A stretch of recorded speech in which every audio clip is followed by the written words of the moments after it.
Hello बच्चों, let's see the question. और question is identify Z in the sequence of reaction.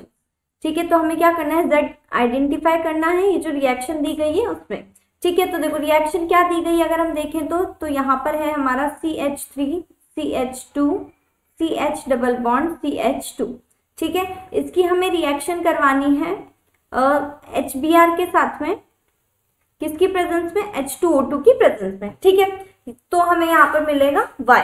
अब देखो क्या होता है, अगर हम यहाँ पर रिएक्शन देखें तो HBr जो होगा तो ये H पॉजिटिव और Br नेगेटिव में टूट जाएगा। ठीक है, अब यहाँ पर जो डबल बॉन्ड है वो ब्रेक होगा और जो हमारा Br होगा यानी कि जो हमारा ब्रोमीन होगा वो तो जहाँ पर हमारे पास ज्यादा हाइड्रोजन है वहां पर चला जाएगा और जो हमारे पास हाइड्रोजन है वो जो कम हाइड्रोजन है वहां पे चला जाएगा।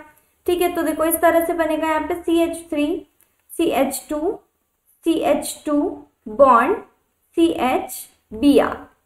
ठीक है, 1 2 3 ओके, एक सेकेंड, CH2Br। ठीक है, तो हमारे इस तरह से बन जाएगा।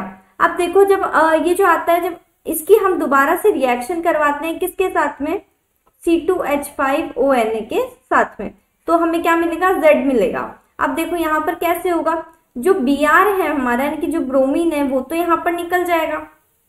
ठीक है, और उसकी जगह पे यहाँ पर जो है C2H5O जो है यहाँ पर अटैच हो जाएगा, कंबाइन हो जाएगा। तो देखो किस तरह से बनता है, CH3 CH2 CH2 bond CH2 bond O bond C2H5। ठीक है, ये जो मतलब जो हमारा प्रोडक्ट आएगा यानी कि जो हमारा Z आएगा वो आता है हमारा ये। ठीक है, अब अगर हम ऑप्शंस के अकॉर्डिंग देखते हैं तो देखो क्या किस में आ रहा है हमारा, ऐसे हम इसको इस तरह से भी लिख सकते हैं कि CH3 CH2 का होल 3। ठीक है, बॉन्ड O बॉन्ड C2H5। ठीक है, ये होता है। अब देखो अब अगर हम मैच करते हैं तो क्या हमारा आ रहा है या नहीं, तो सबसे पहले देखते हैं ऑप्शन नंबर ए। तो देखो ऑप्शन नंबर ए में है CH3 का होल 2, तो यहाँ पर क्या CH3 का होल 2 तो कहीं नहीं है। ठीक है, तो ये नहीं होगा। सेकंड जो ऑप्शन है उसमें है हमारा CH3 एंड CH2 का होल 4, तो CH2 का होल 4 नहीं है, तो ये भी नहीं होगा। जो सी ऑप्शन है हमारा, इसमें आ रहा है हमारा CH3 CH2 CH and CH3, तो ये भी हमारा नहीं होगा। एंड जो हमारा लास्ट ऑप्शन है वो है हमारा CH3 CH2 का होल 3, तो देखो CH3 CH2 का होल 3 O CH2 CH3, तो हम C2H5 को CH2 CH3 लिख सकते हैं।